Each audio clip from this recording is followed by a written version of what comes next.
Welcome back to English Unloose, everyone. I'm Miguel, and I'm really excited about today's topic because honestly, who doesn't love a good movie? I know, right? And I'm Maria, joining you today. Miguel, I think watching movies is one of the most underrated or maybe just underutilized tools for learning English. It's not just entertainment, it's a full-on language immersion experience if you do it right. Absolutely. It's so much more dynamic than, say, just reading a textbook, even though textbooks are essential too. But with movies, you're getting authentic language, you're hearing natural speech patterns, intonation, slang, things you just don't get in a formal lesson. Exactly. And the context, that's huge. You see the visuals, you understand the situation, the emotions behind the words. That really helps you grasp the meaning of expressions that might seem completely nonsensical on their own. Think about it. Someone says, break a leg in a textbook. You might just think it's violent. But when you see it in a movie, usually before a performance, you instantly get it's a good luck wish. The visual context is key. Such a great example. And it's not just about idioms, it's about how people really talk. They interrupt each other, they use filler words like like you know.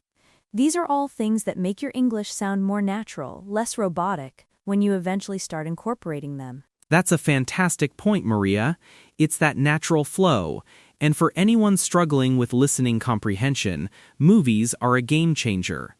You can start with subtitles in your native language, then switch to English subtitles, and eventually, ideally, no subtitles at all. Oh, absolutely. That gradual progression is vital. I always tell people, don't jump straight into no subtitles if you're not ready. You'll just get frustrated. Start where you're comfortable and slowly challenge yourself. And the beauty of it is, it's not passive learning.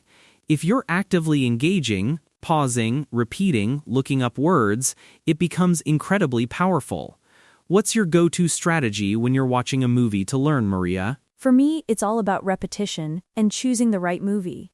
I pick something I genuinely love, something I've perhaps even seen before in my native language. That way I'm not struggling to follow the plot, and I can really focus on the language. Smart. Not getting bogged down by the storyline means you can allocate more brain power to the words. I've found animated movies, especially, can be great for beginners because the dialogue is often clearer and the plot is usually easier to follow. Think Pixar films, for example. Yes, animated movies are brilliant. The voice acting is usually top-notch, and they often have very clear enunciation. And they're fun. Learning shouldn't feel like a chore, you know? Exactly. If you're enjoying it, you're more likely to stick with it. Beyond just watching, I encourage people to shadow what the characters say. Try to mimic their intonation, their speed, their pronunciation. It's like a mini acting class, but for your English skills. Oh, I love shadowing. It really helps with muscle memory for your mouth, you know? Getting those English sounds right, and it makes you more aware of where the stress goes in words and sentences, which is crucial for sounding natural. It definitely does. And for anyone thinking, oh, I don't have time to rewatch a whole movie multiple times, you don't have to. Just pick a scene or even just a particularly interesting dialogue and rewatch that 5, 10, 15 times. Pause, repeat, look up words. That focused practice is incredibly effective. That's a really actionable tip, Miguel. Breaking it down into smaller, manageable chunks makes it feel less daunting. And you know, watching films also gives you such a rich cultural insight. You pick up on humor, social norms, historical references, things that are deeply embedded in the language. Absolutely. It's not just about the words, it's about understanding the world behind the words. A movie set in New York will show you different cultural aspects than one set in rural England, and the language will reflect that. It broadens your horizons, for sure. So, beyond the watching, what about afterwards? Do you recommend discussing the movies? 100%. That's actually what we're doing right now, in a way. Talking about the movie, summarizing the plot, discussing the characters, expressing your opinions, it's all fantastic practice for your speaking skills. If you have a language exchange partner or a study group, make watching a movie together part of your routine. That's a brilliant idea. You can even role-play scenes. Imagine picking your favorite character and trying to deliver their lines with the same emotion and accent. That sounds like so much fun. It does, and it takes the pressure off. You're not just speaking English, you're acting out a scene, which can feel less intimidating for some learners. Maria, have you ever had a movie or TV show that really helped you with a specific aspect of English? Oh, absolutely. For me, early on, it was Friends. Such a cliché, I know, but it was perfect. The dialogue is clear, the situations are relatable, and the humor is very accessible. It helped me a lot with conversational English and understanding those everyday expressions. No, Friends is a classic for a reason. It's fantastic for exactly that. For me, it was actually The Social Network. I know, a bit specific. But the dialogue is incredibly fast-paced, witty, and full of business and tech jargon.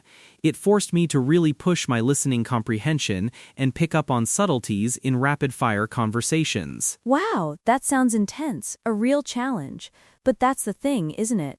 As you progress, you can choose more complex films or genres that cater to specific vocabulary you want to learn. Like if you're into law, watch legal dramas. If you love sci-fi, dive into that.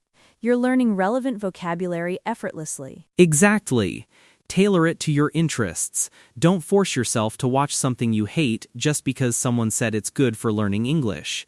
If you're bored, you won't learn effectively. And it also helps with different accents, you know? Watching movies from different English-speaking countries, American, British, Australian, Irish, exposes you to the wonderful diversity of English. It makes you a more versatile listener. That's a huge benefit. Being able to understand various accents is a superpower for any language learner. And don't forget the power of movie trailers. They're short, often have dramatic music, and can be a fantastic way to practice quick comprehension and identify key vocabulary before committing to a full film. Oh, that's a clever one. I hadn't thought of trailers specifically, but you're right, they're like bite-sized lessons. And music videos too, for that matter. Songs are amazing for vocabulary and rhythm. Definitely. It all comes down to finding ways to immerse yourself in English that you actually enjoy. Movies, TV shows, podcasts like ours, music, it all adds up to create this rich learning environment. So, to recap for our listeners, start with subtitles you're comfortable with, choose movies you love, rewatch scenes or whole films, try shadowing, and definitely talk about the movies afterwards. And don't be afraid to explore different genres and accents. Perfect summary, Maria. And remember, consistency is key.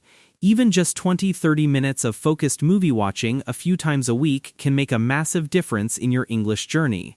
It's about making learning a part of your fun time, not just your study time. That's right. So grab some popcorn, pick a film, and get ready to unloose your English with the magic of cinema. Thank you for tuning in to English Unloose today. Thanks for joining us, everyone. We'll catch you next time. Happy watching and happy learning.